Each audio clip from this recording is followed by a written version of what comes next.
Hola, ¿qué tal, queridos amigos? Ya estamos en otro programa más para aprender de las escrituras, pero ahora tengo un invitado, un amigo que conocimos aquí en la ciudad de Pachuca. Él es argentino, se llama Cristian Galdames y se casó con una mexicana de aquí del estado de Hidalgo y ya pues tienen una hija México-Argentina.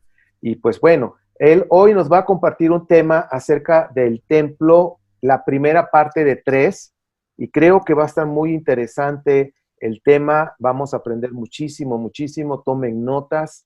Y pues bueno, Cristian, bienvenido a una clase más de Ministerio 710. Bienvenido. Hola, hola, muchas gracias. Muchas gracias por esta oportunidad y la verdad que eh, es una gran oportunidad poder compartir lo que vamos a ver ahora. Sí, sí es algo que hay que prestarle mucha atención y abrir nuestra mente porque lo que yo les voy a compartir ahora es una parte de tres acerca del origen del templo, pero va un poquito más hacia atrás. Vamos a iniciar desde las influencias, ver cómo en la cultura hebrea, en lo que nosotros llegamos a conocer, trae una influencia de otras culturas anteriormente. Y bueno, eso es lo que yo les voy a compartir en este tiempo que vamos a tener. Y bueno, voy a iniciar ahora compartiéndole la pantalla para que podamos empezar.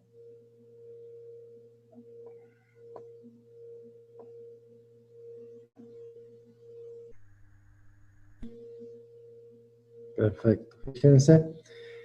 Eh, la historia del templo, y esta es la parte uno, parece como una película, pero yo le puse la influencia egipcia.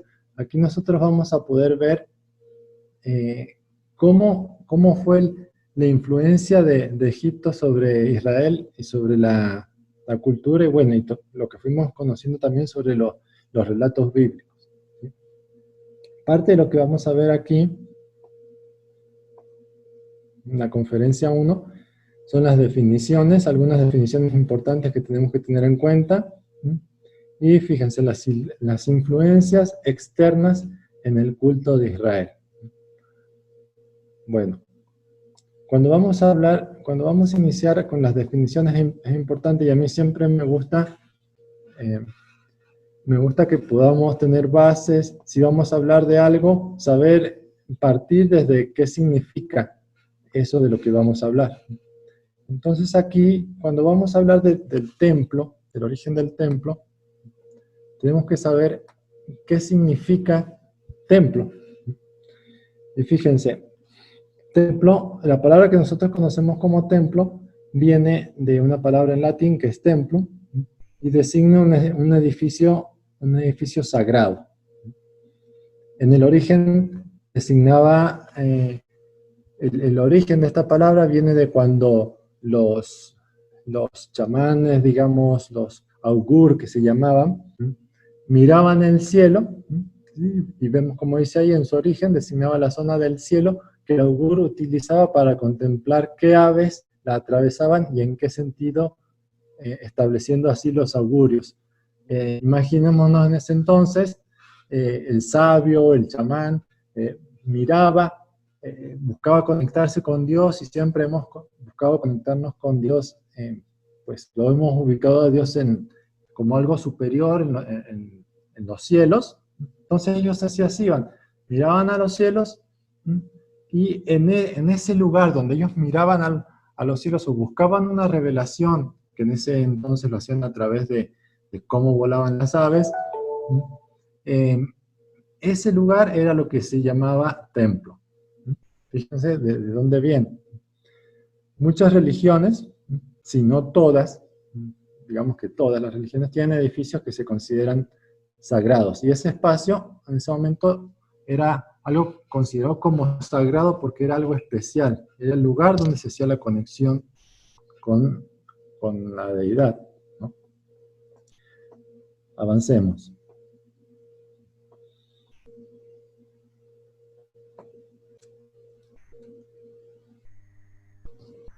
Ya empezamos a ver qué es lo que es templo. Ahora en el templo, ¿qué es lo que se realiza en el templo? Se realizaba el culto y el ritual. Entonces aquí también es algo que tenemos que ver qué significa culto, qué significa ritual. Fíjense, el culto, lo que dice aquí, lo que yo estuve investigando, el culto hace referencia al conjunto de actos sensibles que la comunidad o el individuo realizan para exteriorizar su vida religiosa y entrar en relación con Dios. O sea, es el conjunto de actividades que se realizan en el templo para comunicarse con Dios de una manera sencilla. En hebreo nosotros hemos siempre conocido esta palabra culto.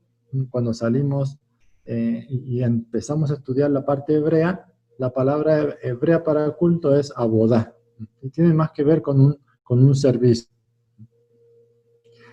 Y bueno, y aquí tenemos algunas citas bíblicas, yo no las voy a leer ahora, pero sí son interesantes que las podamos investigar en su momento, leerlas. Hay muchas citas bíblicas que tienen la palabra abodá o hacen referencia al servicio o culto. Servir a Dios en primer lugar, darle culto, ahí lo vemos en Éxodo 3, 12 y 9, del 1 al 13. Entonces, fíjense, el culto era una serie de acciones que se realizan. Es el conjunto, digamos. Entonces llegamos a la conclusión que no existe un culto sin un ritual. ¿Sí? Entonces, ahí vamos viendo, templo, culto, el conjunto de acciones, y ritual va a ser algo más específico. Si avanzamos aquí, bueno, fíjense, ¿qué es el ritual? Es la forma exterior del servicio. ¿Sí? Pueden ser semejantes a los de otras religiones, y también pueden haber sido tomadas de otras religiones. Ahí hay que hacer mucho hincapié en eso. O sea, el rito, las acciones que se hacían, imaginémonos lo que hemos leído en los relatos bíblicos, las acciones que hacía el sacerdote o el levita, pueden ser semejantes a los que hacían otras personas en otra religión, pero además de que pueden ser semejantes, también pueden haber sido tomadas de otros lugares. ¿Sí? No necesariamente son exclusivos, que ellos, tal o cual culto lo inventó, digamos, ¿no? Entonces, eso es el rito, es ya el acto concreto que se hace.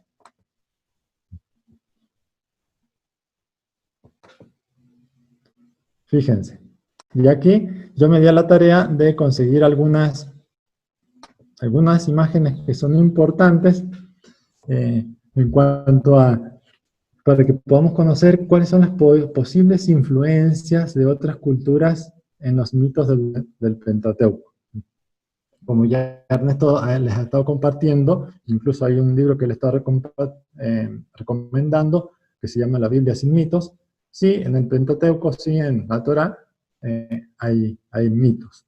No significa que no sea algo válido, significa nada más que sí se habla en ese idioma de los mitos. Y bueno, les voy a explicar aquí un poquito, fíjense. El Pentateuco, o Tanaj, tiene muchas influencias egipcias y también mucho de mito. Los mitos del Tanaj son muy numerosos y de variada influencia. Por ejemplo, aquí tenemos algunos. Los sumerios. Y yo les voy a dar algunos ejemplos de cada una de las posibles influencias. De los sumerios tenemos la creación del hombre, el diluvio, Caín y Abel y el paraíso bíblico. Así que en el paraíso bíblico que nosotros vemos en el relato de Génesis, o Bereshit, es el Dimun sumerio. Hay un paralelo en la cultura sumeria que es más antigua todavía, el hebreo. De los acadios, el árbol de la vida, llamado Adapa, y el viento del sur, aparece en un poema sumerio. El árbol de la vida también aparece en un poema sumerio con el nombre de Adapa. Los querubín o curibú, fíjense el nombre incluso es parecido, curibú, también son de origen acadio. El nacimiento de Moisés es muy parecido al nacimiento de Sargón I. De los babilonios. Babilonios se recogen también los querubín, también tienen una relación con los babilonios. De los sumerios, la torre de Babilonia guarda mucha similitud con los sigurat babilónicos. Bueno, vemos que hay distintas culturas. De los asirios también había una figura parecida a los querubín en los asirios. Y bueno, y de Egipto, fíjense, de Egipto, ¿cuál es la influencia? Nosotros vemos que en Génesis 1 comienza el relato bíblico con una frase que se repite mucho. Y dijo Dios tal cosa, y hágase tal cosa, y tal cosa sucedió. Eso se llama el nombre, digamos, dentro del mundo de las ciencias, se llama cosmogonía. ¿Sí? Esa cosmogonía, es decir, y dijo Dios tal cosa, y tal cosa sucedió. Bueno, esa manera de relatar viene de los egipcios. Y la podemos encontrar en la creación según Ta, P-T-A-H. Entonces, fíjense, ya estamos viendo de inicio, estas son posibles influencias. Entonces vamos abriendo nuestra mente y pensando que lo que nosotros conocemos en el relato bíblico que hemos leído, yo siempre pensaba, anteriormente, antes de conocer todo esto, pues que todo se había originado desde la cultura hebrea, ¿sí? Y todo era tal cual. Entonces, sí es muy importante, yo repito lo que dice también siempre Ernesto, de que toda la Biblia es verdad, pero no todo es literal, no todo es histórico. Entonces, cuando empezamos a investigar, vemos aquí, como estamos empezando a ver, que había culturas antes de los hebreos. Y que si había culturas antes de los hebreos y vivían en la misma zona, había entonces influencias o herencias que se iban dejando unos a otros. Fíjense, origen de los rituales del Tanaj. Acabamos de ver algunas cosas de manera general, pero ahora yo quiero que veamos de los rituales que nos encontramos en el Tanaj. Vemos que hay, vamos a ver los orígenes de algunos de ellos. Y aquí me voy a ayudar de mis notas para compartirles. Fíjense, de la influencia, aquí vemos que tenemos de influencia babilónica, de la cultura siria, de la cultura cananea y de la cultura egipcia. De influencia babilónica, tenemos el rito de la alianza. El rito de la alianza que vemos en Génesis 15, del 9 al 11, es muy parecido al rito del pasaje que aparece en Mari en la época de Simlin, hablando de los reyes babilónicos. ¿Cuál es el rito de alianza? Pues no, yo no voy a estar leyendo, no voy a leer en esta oportunidad las citas bíblicas, pero sí va a ser importante que ahí anoten. Génesis 15, el 9 al 11, es cuando vemos el rito de la alianza. Estamos hablando de Abraham. Tomar hijos de la esclava, si la esposa es estéril, lo vemos también en la historia de Abraham, en Génesis 16, 2, aparece en la ley 1144, 145 y 146 del Código de Hammurabi. Si han estado siguiendo las enseñanzas de Ernesto ha estado hablando, también ha hecho mención de Hammurabi. La ley del talión, ojo por ojo, diente por diente, de Génesis 23 y Deuteronomio 19 y 21, el origen, o sea, está anterior a eso, ya existía la ley 196 del Código de Hammurabi también. Entonces, todos esos son aportes y de donde posiblemente, o de donde muy probable que fue tomado, es parte de estos rituales que vimos, de los babilonios. Vamos con los asirios. De la cultura asiria también está la ley del levirato y la ley del talión también vienen de la parte asiria.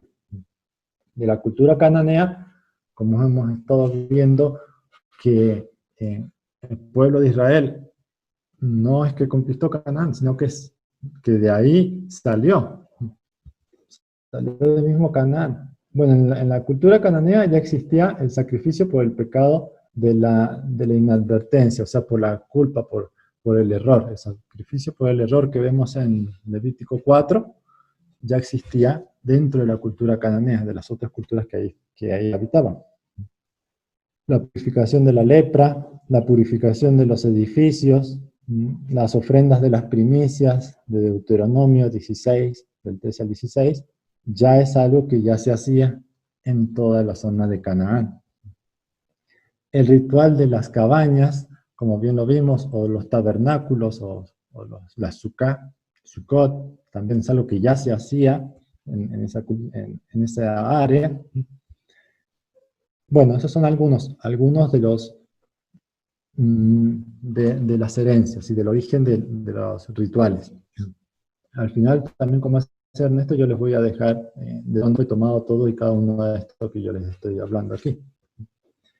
Y bueno, y de la cultura egipcia, fíjense, también esto está muy interesante, la circuncisión.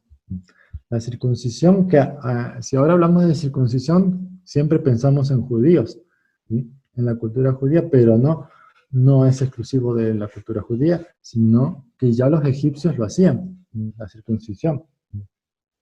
Dice, aquí tengo yo una nota que se les voy a leer. Dice, Heródoto, que es un historiador muy famoso, señala en su libro Historia, tomo 2, que esta cita, fíjense, dice, los demás pueblos, excepto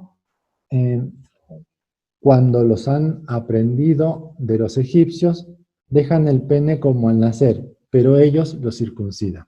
O sea, todos los pueblos no hacen la circuncisión, pero los egipcios sí lo circuncidan. Y los pueblos que ellos conquistaban también.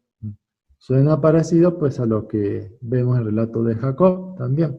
No haremos alianza con ustedes, pero sí hacen la circuncisión. Bueno, lo mismo hacían los egipcios. Conquistaban un pueblo y ¿cuál es el requisito? Pues a circuncidarse. Bueno, ¿qué más tenemos? El Decálogo tiene su similar en el papiro de Ani, juramentos del capítulo 125. Les voy a poner, por ejemplo, algunas cosas de los que dice el papiro de Ani, perdón. No desprecies a Dios. Es el similar de lo que el Decálogo, las 10 palabras, los 10 mandamientos dicen, ama al Señor tu Dios, sobre todas las cosas. Bueno, el papiro de Ani dice, no desprecies a Dios. Dice, no desprecié a Dios, perdón, no hice lo que Dios domina, no impedí las procesiones del Dios. En resumen, si trasladamos todas estas influencias de rituales, quedaría así, a una gráfica. Veríamos esta gráfica, fíjense. Ahí tenemos en esta gráfica, ustedes pueden ir viendo por los colorcitos, los sumerios, los acadios, y también vemos los libros, en Génesis, en Éxodo, en Levítico, Deuteronomio, y vemos la cantidad de influencias que ahí tenemos. Espero que se alcance a ver bien, pues si no, comparto luego el documento completo para que lo puedan ver. Bueno, templo, rituales. Ahora vamos a ver las características del Dios. ¿Cuáles son el origen de las características del Dios de Israel? Y esto es bastante impactante. También, sumerios, babilonios, cananeos y egipcios. El saber y tener en cuenta que la manera de cómo veían los israelitas a su Dios fue influenciada en parte por culturas con las que estuvo en contacto, es importante. Fíjense, si estudiamos nosotros cómo han influido las culturas del entorno en la configuración del carácter de Dios, de las características que tiene el Dios de Israel, nos vamos a encontrar que de los sumerios tienen un Dios de las tormentas, por ejemplo. Ese Dios que vemos ahí en la diapositiva, el Dios Iskur, es el Dios de las tormentas, con similares características que tiene Yahvé en Éxodo, en Levítico, en Números y en Deuteronomio. Si nos metemos a ver en la historia de lo que creían los sumerios y investigamos a Skull, vamos a ver que la manera en que actuaba es muy parecida a lo que vemos la manera en que actuaba Yahvé en la Torah. Los babilonios. Los babilonios manejaban mucho los ídolos familiares, ¿sí? Como por ejemplo, cuando la esposa de Jacob toma esos ídolos familiares, bueno, eso lo usaban mucho los babilonios, los ídolos familiares.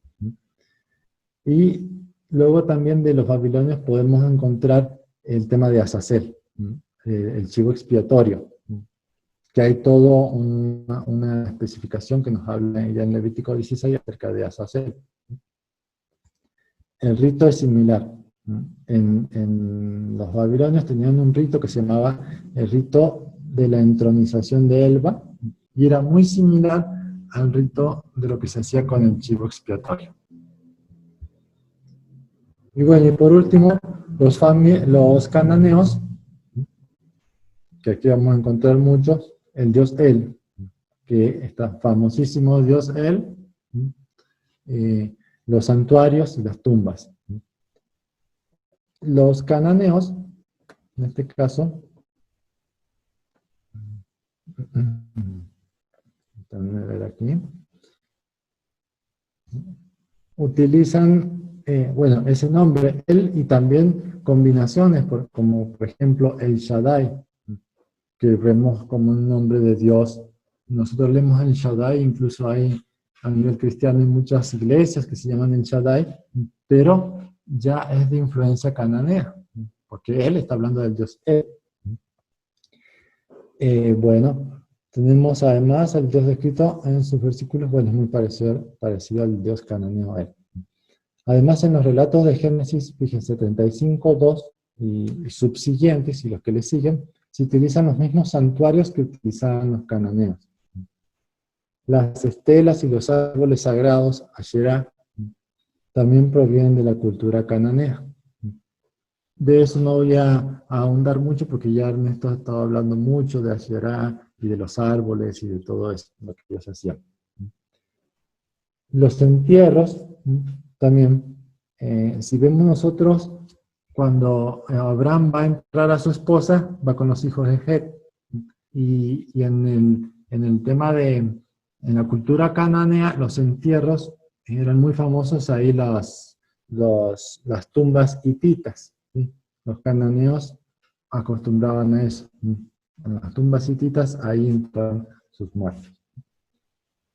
Entonces vemos que el dios El fue parte de lo que fue formando las características del Dios de Israel, los santuarios y las tumbas.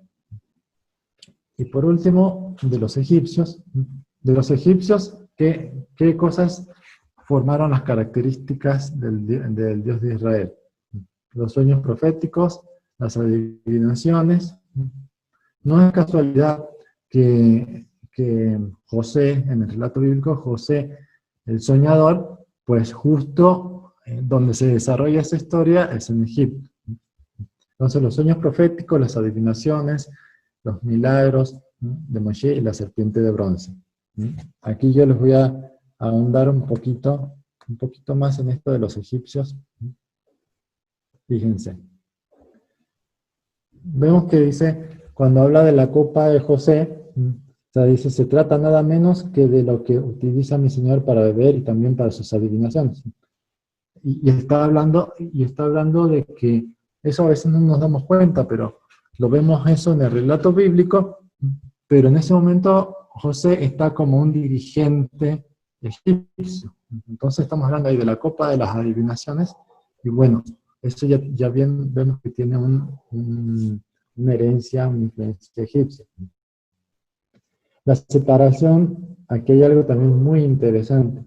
La separación de las aguas que realiza Moshe es muy similar a la realizada por el mago, y aquí me van a disculpar, que se llama este señor Chat en Anka, en un relato del papiro de Huesca. Investíguenlo, también lo voy a dejar después ese nombre, pero habla de la historia de un monje o de un sabio que iba en una barca, iba con el faraón de ese momento, con las doncellas, y acá y las doncellas iban cantándole al faraón, pero en un momento se cae un instrumento, un objeto se cae al agua.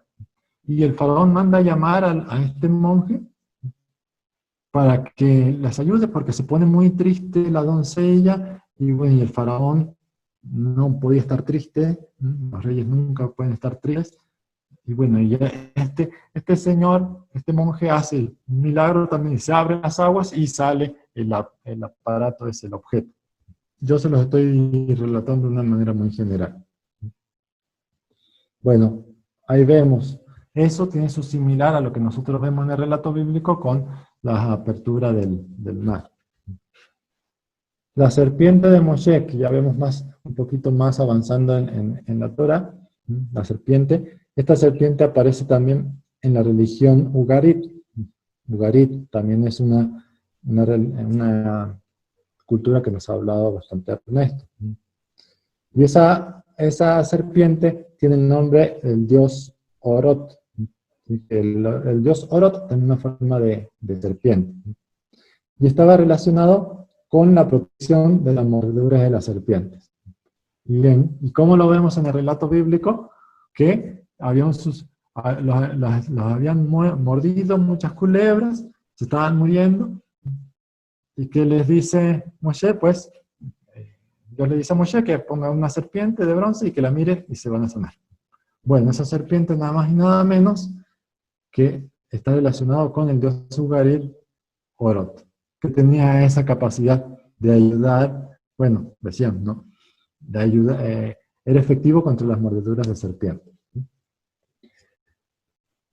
Aquí hay una nota también que quiero comentarles. Fíjense que dice, en Timná se encontraron unas serpientes de cobre, esto en cuanto a la arqueología, que sin duda se usaban como la serpiente que construyó Moshe, con el mismo propósito. Esta ciudad está cerca de las famosas minas de cobre de Arabá, las minas de cobre, o conocidas como las minas del rey Salomón, pero fueron explotadas mucho antes por los faraones de la dinastía 18 y 19, quienes extrajeron cobre con la colaboración de las tribus de esa región. Entonces, pasemos a la siguiente parte. Podemos decir en resumen, vamos a pasar al siguiente gráfico, fíjense.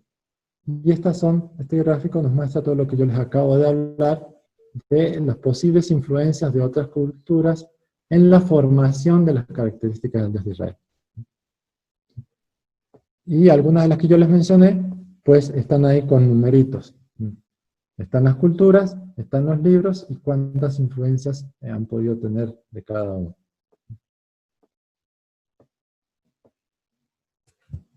Bueno, finalmente en esta primera parte, que es como una introducción para lo que va a venir, quiero comentarles cuáles son las conclusiones, en qué podemos concluir. Primero, tanto en la información en la formación de los mitos como en las leyes y rituales, incluso hasta en las características del Dios de Israel, hubo una influencia de culturas más antiguas y de culturas vecinas. Lo que actualmente nosotros conocemos como las historias, los relatos, las instrucciones, las características del Dios de Israel, fue resultado de un proceso. O sea, no fue de una sola vez. Fue un proceso de experiencias, de reflexiones y de una madurez, de lo que después fue conocido como pues, el pueblo elegido. Pero fue un proceso. Y en ese proceso pues fueron muchos años y muchas cosas que fueron pasando. La importancia de conocer las influencias culturales sobre la fe de Israel es vital para poder comprender los códigos, las intenciones y las expresiones ocultas, para que cuando nosotros estamos leyendo podamos ver cuál es el código, cuál es el lenguaje en el que nos está hablando, y no creemos algo nuevo, no creemos una nueva doctrina, sino que podamos entender de qué nos está hablando y qué es lo que ellos vivieron. Bueno, entonces, los códigos, las intenciones, las expresiones ocultas, y para tener un panorama más completo de la riqueza del mensaje de la Torá para nuestras vidas. Entonces, fíjense, en esta primera participación que yo tengo, estas conclusiones las que quiero dejar sentadas. La influencia que hubo de culturas anteriores, de varias culturas, no de una sola, no solo de los egipcios, sino de varias culturas, el que fue un proceso en que se fue formando hasta que finalmente pues se escribe la Torá en tiempos del exilio, ¿sí? Y bueno, todo eso, el que nosotros podamos tener en cuenta, todo eso nos va a permitir, ¿no?, el que podamos tener nosotros un panorama mucho más completo de lo que nos enseña la Torá. Qué interesante, muy interesante. Estaba yo ahorita pues asimilando toda la enseñanza que nos compartes, y cuando hablabas de los Ugarit, del dios que estaba representado en una serpiente, fíjate cómo todo lo que es la cultura cananea, realmente la representación de la religión, no de un dios, de la religión cananea, que la religión cananea pues era politeísta, tenían de todo un poco, entre ellos de los Ugarit, la representación de la religión cananea era una serpiente. Y por lo que representa sabiduría, inmortalidad de alguna manera, porque se rejuvenece, y también fertilidad. Las tres palabras importantes en aquellas culturas: fertilidad, sabiduría y inmortalidad. Entonces, eso también los egipcios, ya ves que los egipcios tenían en su cabeza, en su corona, una serpiente. Entonces la serpiente en aquellos lugares, aquellos tiempos, tenía una representación muy importante, y pues ahorita pues todavía ¿cómo se dice? Lo remarcaste, que para mí me impactó mucho lo de los Ugarit, ¿sí? Ese dios que de alguna manera también era bueno para las mordidas de las serpientes. O sea, eso es muy interesante. Yo diría que un punto importantísimo para poderlo conectar en cuanto a Moisés. ¿Por qué Moisés? Bueno, de acuerdo al relato bíblico, porque levantó una serpiente en medio del desierto, ¿verdad?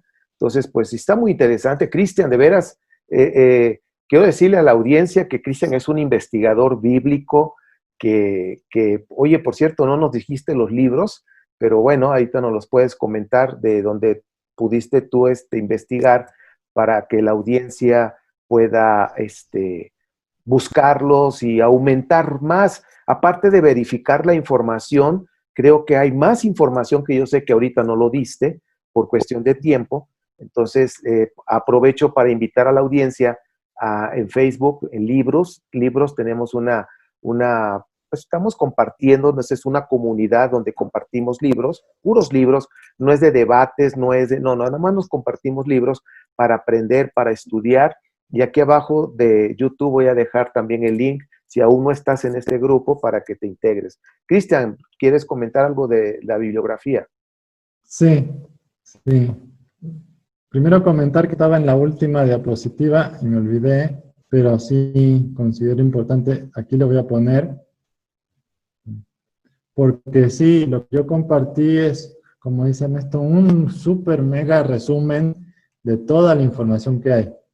Estos son algunos de los libros, hay algunos tomados en inglés, libros en inglés, pero traducidos al español. Entonces vemos, por ejemplo, aquí, que dice The DM Roll, el testigo del tiempo, la Biblia desde los mitos a la historia, así se llamaría en español. De Arnold tenemos mitología y religión del Oriente Antiguo. Heródoto, esto fue algo que yo mencioné recién. Historia, tomo 2. De Joffre, la Biblia y el libro egipcio de los muertos. Del señor Bush, el libro egipcio de los muertos, el papiro de Ani. Aquí van a encontrar lo que yo mencioné de la historia también de este sacerdote. Y de Vasquez Joyce, Historia de las Religiones Antiguas, volumen 1. Estas son las fuentes en las que yo me basé. Pues recomendaría mucho, está muy interesante el tema del papiro de Ani. Si lo pueden investigar, este libro, el libro egipcio de los muertos. Van a ver que ahí van a ver muchas cosas que van a poder relacionar luego con cosas que aprendemos ahí, que hemos leído en la Torá, en los relatos bíblicos. Y bueno, y agregar recién con lo que estaba diciendo de la serpiente, también una reflexión, según el relato bíblico, pues ahí hay como una contención, un desafío entre Moshe y los sabios del faraón. ¿Y con qué se están desafiando? Pues con serpientes, ¿no? Transformar varas en serpientes. Y bueno, ahí el mensaje que está detrás de eso está hablando de ideologías, de religiones, no solamente del animalito ni del milagro. Sí, es una confrontación de religiones. Y de hecho, en la Torá y en los relatos de la Biblia hebrea, hay ciertos puntos donde están minimizando la religión del momento, ¿sí? Entonces, hay muchas cosas escondidas cuando leemos la Biblia hebrea, pero bueno, estas enseñanzas que estamos dando aquí en Ministro 710, apoyándonos con las ciencias bíblicas, es precisamente para poder entender lo que leemos. Y lo hemos dicho, la Biblia es verdad, es decir, todo el mensaje teológico que nos dan es una gran verdad que nos ayudan a fomentar la fe. Realmente la Biblia es un libro de fe, pero no todo es literal, es decir, no todo tiene historicidad, pero bueno, eso no nos debe de afectar, porque nuestra relación debe de estar fundada y bien anclada con el Rey del Universo, ¿sí? Con nuestro Padre. Cristian, ¿algo más que tú quieras agregar a esta primera participación que de antemano te agradecemos para enriquecer todo lo que estamos haciendo en Ministerio 710? Nada más, solamente animarlos a que no se pierdan las otras dos partes, que están buenísimas, y ya vamos a hablar un poquito más de Egipto en esas otras dos partes. Pero nada más agradecer este tiempo y pues hacer la recomendación que yo siempre hago desde que estamos estudiando con Ernesto también, es de que necesitamos estudiar. Para poder conocer realmente a Dios, Dios se merece que nosotros estudiemos, que no solamente digamos sí y amén, sino que podamos meternos en todo lo que nos tiene que ver con el conocimiento de Dios. Hay una frase que he ido haciendo al paso de estos días y la última versión, la última edición quedó así: investiga para que descubras la verdad y evites fundar tu fe en una fantasía religiosa. Lo voy a decir de nuevo, esta es la última edición. Dice, investiga para que descubras la verdad y evites fundar tu fe en una fantasía religiosa. Y yo creo que ahorita hay una vez más, una prueba con la exposición excelente de Cristian que nos ha dado. Es una investigación donde se ha descubierto verdades que nos aclaran y nos ubican para fortalecer más nuestra fe en nuestro Padre eterno y no en cosas que nos podamos, pues yo me imagino que significa esto, no. La historia nos va marcando realmente lo que es. Pues Cristian, agradecemos infinitamente tu colaboración para dar este aporte científico de esta investigación. Gracias, gracias, gracias. Estamos muy expectantes entonces ahora que el Eterno nos permita para la siguiente parte, la segunda de esta investigación sobre el templo. Pues bueno, Cristian, un abrazo, un abrazo. Voy a poner abajo de la información en YouTube el nombre de nuestro investigador invitado, que es Cristian Galdames, su correo, para si ustedes quieren contactarlo, preguntarle algo más. Yo sé que Cristian está abierto a responder, a recomendar libros, a lo que necesites, porque él también es un investigador. Cristian, un abrazo, y si el Eterno lo permite, estaremos muy expectantes para la próxima semana, para esa segunda parte que seguramente va a estar, pero buenísimo, buenísimo. Yo lo sé, y pues de antemano muchas gracias. Un abrazo, saludos a la familia y muchas bendiciones. Gracias, bendiciones, abrazos para todos.